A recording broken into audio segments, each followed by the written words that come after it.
ಓಂ ನಮೋ ನಾರಾಯಣ. ಓಂ ನಮೋ ನಾರಾಯಣ.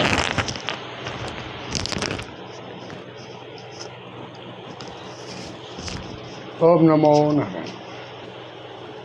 ಈಗ ನಾನು ಏನು ಹೇಳಕ್ಕೆ ಬಂದಿದ್ದೀನಿ ಅಂದರೆ, ಇವರಿದ್ದಾರಲ್ಲ ನಮ್ಮ ಡಿ ಕೆ ಶಿವಕುಮಾರು ತುಂಬ ಬುದ್ಧಿವಂತಿಕೆಯಿಂದ, ತುಂಬ ಜಾಣ್ಮೆಯಿಂದ ಎಲ್ಲ ವಿಷಯನೂ ಕೂಡ ಸಿದ್ದರಾಮಯ್ಯನ ತಲೆ ಮೇಲೆ ಹಾಕೋಕ್ಕೆ ಬೇಕು ಅಂತ ಅವ್ರ ಕಡೆಯವ್ರನ್ನೇ ಕಾಂಗ್ರೆಸ್ಸಿಂದ ಒಬ್ಬೊಬ್ಬರಾಗಿ ಸಸ್ಪೆಂಡ್ ಮಾಡಿ ಅವ್ರನ್ನ ಮೂಲೆ ಗುಂಪು ಮಾಡಿದ್ರು. 1, 2, 3ನೇದು ಪೆಂಡಿಂಗು ಮಾಡಿದ್ರು. ಆದರೆ ಇದರಿಂದ ಏನು ಲಾಭ ಆಯಿತು? ಡಿ ಕೆ ಶಿವಕುಮಾರ್ಗೆ ವಿರೋಧ ಒಂದು ಲಾಭ ಆಯಿತು. ಮುಸ್ಲಿಮ್ನವರು ವಿರೋಧ ಆದರು ಅಂತ ಒಂದು ಲಾಭ ಆಯಿತು. ಮತ್ತು ಸಿದ್ದರಾಮಯ್ಯಂದು 2ನೇ ವಿರೋಧ. ಸಿದ್ದರಾಮಯ್ಯನ ಜೊತೆಯಲ್ಲಿರ್ತಕ್ಕಂಥ ಸತೀಶ್ ಜಾರಕಿಹೊಳಿ ಆಗ್ಬೋದು, ಮತ್ತು ಇನ್ನಿತರ ಸದಸ್ಯರುಗಳೆಲ್ಲರೂ ಡಿ ಕೆ ಮೇಲೆ ಒಂದು ಕೆಂಗಣ್ಣು ಇಟ್ಟರು. ಅಲ್ಲ, ಈ ಅಪ್ಪನಿಗೆ ಏನು ಬೇಕಾಗಿತ್ತು? ಯಾಕೆ ಸಸ್ಪೆಂಡ್ ಮಾಡೋದು? ಸಸ್ಪೆಂಡ್ ಮಾಡೋ ಉದ್ದೇಶ ಏನು ಅಂತ ಸತೀಶ್ ಜಾರಕಿಹೊಳಿ ಇದು ಸರಿಯಾದ ಕ್ರಮವಲ್ಲ ಅಂತೆಲ್ಲ ಹೇಳಿದ್ರು. ಜಮೀರ್ ಅಹ್ಮದ್ ಕೂಡ ಅದೇ ರೀತಿ ಹೇಳಿದ್ರು.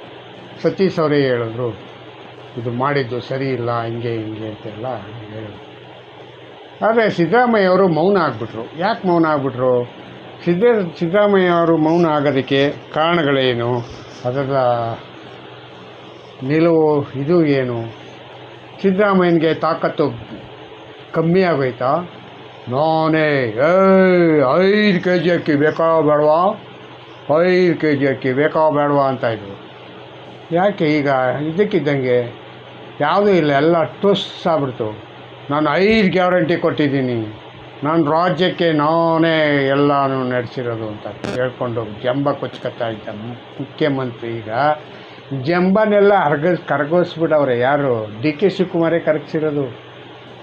ಒಬ್ಬೊಬ್ಬರಾಗಿ ಯಾವಾಗ ಬಾಲ ಕತ್ತರಿಸ್ರೋ, ಡಿ ಕೆ ಬಾಲ ಕಟ್ ಮಾಡ್ತಾ ಸಿದ್ದರಾಮಯ್ಯನಿಗೆ ಬಾಲ ಮೆತ್ಕಾಗ್ಬಿಟ್ಟೈತೆ. ಅಡ್ರೆಸ್ಗೆ ಇಲ್ಲ, ಇರೋ ಬಾಲನು ಎಲ್ಲೊಟ್ಟಾಯ್ತು.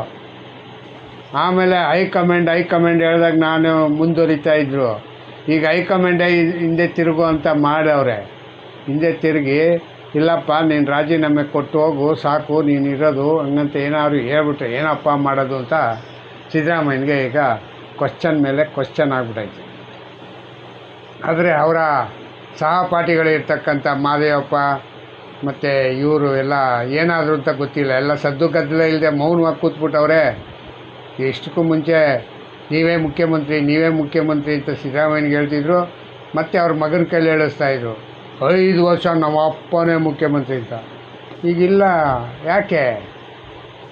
ಮೇನಲ್ಲಿ ಇನ್ನೂ 8-10 ದಿವಸ ಇದೆ. ಮೇ 4ನೇ ತಾರೀಕೆ 5 ರಾಜ್ಯದ ಎಲೆಕ್ಷನ್ ರಿಸಲ್ಟ್ ಬರ್ತದೆ. 5 ರಾಜ್ಯದ ಎಲೆಕ್ಷನ್ ಬಂದ ಮೇಲೆ ನಿಮ್ಮ ಬಂಡವಾಳ ಎಲ್ಲ ಬಯಲಾಗುತ್ತೆ ಮಿಸ್ಟರ್ ಸಿದ್ದರಾಮಯ್ಯ ಅವರೇ.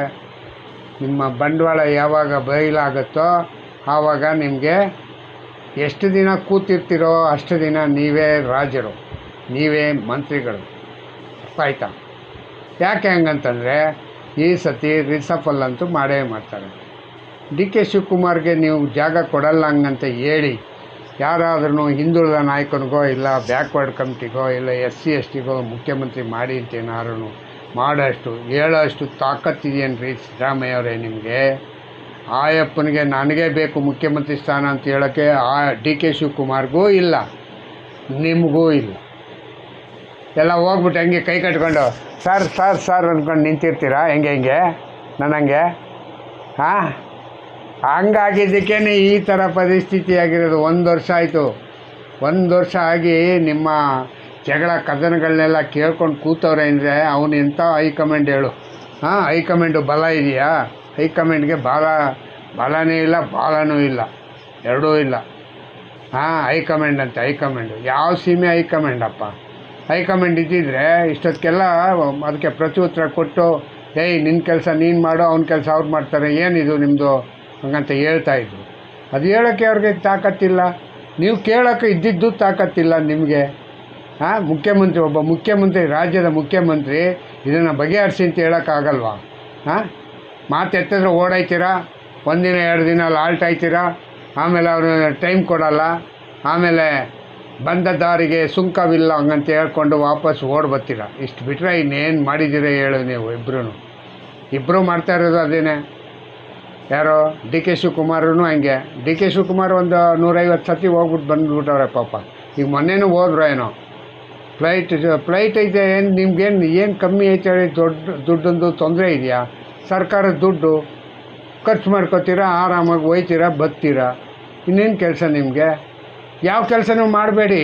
ಯಾವುದು ಕೆಲಸ ಮಾಡಿಬಿಟ್ರೆ ಜನರಿಗೆ ಉದ್ಧಾರ ಆಗೋಗುತ್ತೆ.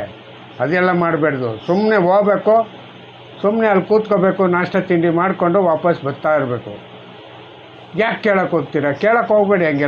ಹಂಗೆಲ್ಲ ಕೇಳಿ ಮುಖ್ಯಮಂತ್ರಿ ಸೀಟ್ ಬದಲಿ ಮಾಡಿ ಹಿಂಗಂತ ಕೇಳ್ಬಿಟ್ಟು ಏನು ಮಾಡ್ಕೊತೀರಾ? ಯಾರಿಗೆ ಬೇಕಾಗಿದೆ ಅದು ಮುಖ್ಯಮಂತ್ರಿ ಸ್ಥಾನ? ನಿಮ್ಮ ಮುಖ್ಯಮಂತ್ರಿ ಅಂತೂ ಆಗಿದ್ದೀರಾ. ಡಿ ಕೆಗೆ ತಾನೇ ಬೇಕಾಗಿರೋದು, ಅವ್ನು ಕೇಳ್ಕೊತಾರೆ. ಆಯಪ್ಪ ಕೇಳ್ಕೊಳ್ಳಿ ಬಿಡಿ ಅಲ್ವಾ? ಕರೆಕ್ಟು ಸಿದ್ದರಾಮಯ್ಯ ಅವರೇ. ನಿಮ್ಮ ಗೊಂದಲ ಮಾತ್ರ ಹಿಂಗೆ ಇರಬೇಕು. ಯಾಕೆ ಹೇಳಿ ಹಿಂಗೆ ಇರಬೇಕು? ಈ ಗೊಂದಲ ಎಲ್ಲ ಏನಕ್ಕೆ ಇರಬೇಕು ಹೇಳಿ? ಸುಮ್ಮನೆ ಆವಾಗವಾಗ ಬಿ ಜೆ ಪಿಯವರು ಕೇಳ್ತಾ ಇರ್ತಾರೆ ಪ್ರಶ್ನೆಗಳು. ಅವ್ರಿಗೆ ಕೇಳಂಗೂ ಇರಲ್ಲ. ಈ ಥರ ನಿಮ್ಮದು ಜಗಳ ನೋಡ್ಕೊಂಡು ಅವ್ರು ಆರಾಮಾಗಿ ಏನು ಸುಪ್ಪತ್ತಿಗೆ ಮೇಲೆ ಕಾಲು ಹಾಕೊಂಡು ಕೂತವ್ರೆ ಆರಸಕ್ಕವರು. ನಮ್ಮ ಇವರು ವಿಜೇಂದ್ರ ಯಡಿಯೂರಪ್ಪನ ಮಗ ಇದ್ದಿದ್ದೂ ಆರಾಮಾಗಿ. ಏನು ವಿರೋಧ ಪಕ್ಷ ಇದೆಯಾ ಅಂತಲೂ ಕಂಡುಹಿಡಿಯೋಂಗಿಲ್ಲ, ಈ ಕಡೆ ಆಡಳಿತ ಪಕ್ಷ ಆಯ್ತಾ ಅಂತಲೂ ಕಂಡುಹಿಡಿಯೋಂಗಿಲ್ಲ. ಇನ್ನು ಯಾರು ಇಲ್ಲಿ ರಾಜ್ಯಭಾರ ಮಾಡ್ತಾ ಇರೋದು?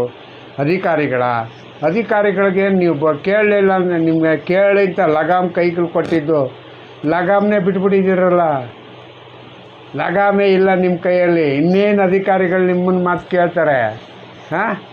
ಲಗಾಮ್ ಕೊಟ್ಟಿದ್ದೇನಕ್ಕೆ? ಅವ್ರು ಕೆಲಸ ಮಾಡಲ್ಲ ಅಂತ ತಾನೇ ನಿಮ್ಮನ್ನೆಲ್ಲ ಎಲೆಕ್ಟ್ ಮಾಡಿ ಮೇಲೆ ಕೂರಿಸಿರೋದು. ಎಲೆಕ್ಟ್ ಮಾಡಿ ನೀವೂ ಆಳ್ವಿಕೆ ಮಾಡಿದೆ ಸುಮ್ಮನೆ ನೋಡ್ಕೊಂಡು ಕೂತಿದ್ರೆ ಅವ್ರು ಹೆಂಗೆ ಕೆಲಸ ಮಾಡ್ತಾರೆ? ಅವರು ಈ ಥರ ಚಿಂತನೆ, ಈ ಥರದ್ದು ಆಲೋಚನೆಗಳು ಮಾಡ್ತಿರಂಗಂತ ನಾನು ಎಕ್ಸ್ಪೆಕ್ಟೇ ಮಾಡಿರಲಿಲ್ಲ. ಈಗ ಏನು ಕೊನೆಯ ನಿರ್ಧಾರಗಳು ಏನು ಅಂತ ಹೇಳಿ ಹೋಗಲಿ. ಈ ರಾಜ್ಯದ ಜನ ಇದಾಗಿರಬೇಕು ಅಂದರೆ, ಸುಗಮವಾಗಿರಬೇಕು ಅಂದರೆ ನೀವು ಕೆಲಸ ಮಾಡಬೇಕು. ನೀವು ಕೆಲಸನೇ ಮಾಡಲ್ಲ, ಅಭಿವೃದ್ಧಿನೂ ಇಲ್ಲ. 5 ಮಾತೆತ್ತರ ಏನು ಹೇಳ್ತೀರಾ? 5 ಗ್ಯಾರಂಟಿ ಕೊಟ್ಟಿದ್ದೀವಿ. 5 ಗ್ಯಾರಂಟಿ ತಗೊಂಡು ಏನು ಮಾಡೋದು? ಎಲ್ಲರಿಗೂ ಯೂಸ್ ಆಗುತ್ತೆ ಅದು. ಹೋಗಲಿ 5 ಗ್ಯಾರಂಟಿ ಏನಿಲ್ವಲ್ಲ. ಯಾಕೆ ನೀವು ಈ ಥರ ಆಲೋಚನೆ ಮಾಡಿಕೊಂಡು ಈ ರೀತಿ ಆರಾಮಾಗಿ ಕೂತಿರ್ತಕ್ಕಂಥದ್ದು? ಇದು ಸರಿಯಾದ ಕ್ರಮ ಅಲ್ಲ ಅಂತ ನನ್ನ ಅನಿಸಿಕೆ.